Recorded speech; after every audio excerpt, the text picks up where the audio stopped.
فرمایا یا ایھا الذین آمنو، اب یہ وہ عہد یاد کرا کے اللہ تعالیٰ کیا فرما رہا ہے، یا ایھا الذین آمنو، اے ایمان والو، کونوا قوامین للہ شہداء بالقسط، پوری قوت کے ساتھ جو ہے وہ کھڑے ہو جاؤ اللہ کے لیے اور قسط کے گواہ بن کر۔ اچھا یہ آپ کو یاد ہوگا کیونکہ ابھی ہم نے تازہ ہی پڑھی ہے نا، کوئی زیادہ پیچھے نہیں گئے، سورہ نساء بھی ہم نے پڑھی تھی نا پچھلی کلاسوں میں، اور اس میں ایک آیت تھی، آیت نمبر سورہ نساء کی آیت نمبر 135، اس کے میں بھی یہ مضمون جو ہے جو سٹارٹ کا ہے وہ ایک جیسا ہی ہے، اور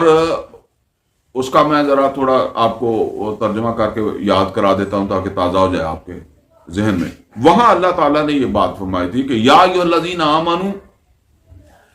کونوا قوامین بالقسط شہداء للہ، اے ایمان والو پوری طاقت کے ساتھ قوت کے ساتھ جب وہ کھڑے ہو جاؤ اللہ کے لیے،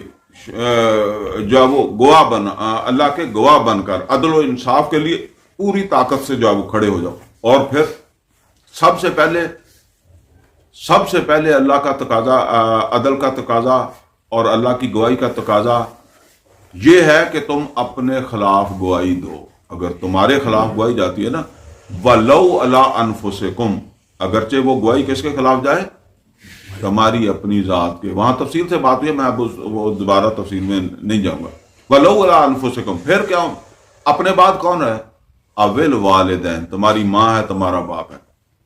اور آگے کوئی اور قرابت دار ہے، ٹھیک ہے، مطلب کوئی بھی ہے، وہ تمہاری اس انصاف کے اوپر جو ہے وہ کھڑے رہنے کے حوالے سے جو ہے وہ تمہیں ڈگمگا نہ سکے، کوئی رشتہ داری، یہاں تک کہ خود اپنا تحفظ بھی تمہیں جو ہے وہ اپنے خلاف گواہی دینے سے جو ہے وہ نہ روک سکے۔ آگے یہ فرمایا ان یکن غنیا او فقیرا، کیونکہ بعض اوقات یہ ہوتا ہے کہ آدمی کسی امیر جو ہے نا عام طور پر اس کا بھی لحاظ کرتا ہے کہ یار آدمی اچھا عزت دار آدمی ہے، عزت دار کے حساب سے ہوتا ہے، پیسے دولت والا ہے، محلے والے عزت کرتے ہیں، اب غلطی ہو گئی ہے تو اس کو کسی طریقے سے نکلوا دیں۔ ان یکن غنیا، اور یا بعض اوقات یہ ہوتا ہے کہ فقیر کے ساتھ ہمدردی آ جاتی ہے، غریب آدمی ہے یار، جس کا نقصان کیا ہے وہ تو دولت مند ہی ہے نا، اس کو کیا فرق پڑتا ہے، وہ مال مالک ہے، تو یہ فقیر ہے، اس کے ساتھ ہمدردی آ گئی۔ تو فرمایا فاللہ اولیٰ بہما، اللہ ان دونوں کا تم سے زیادہ جو ہے وہ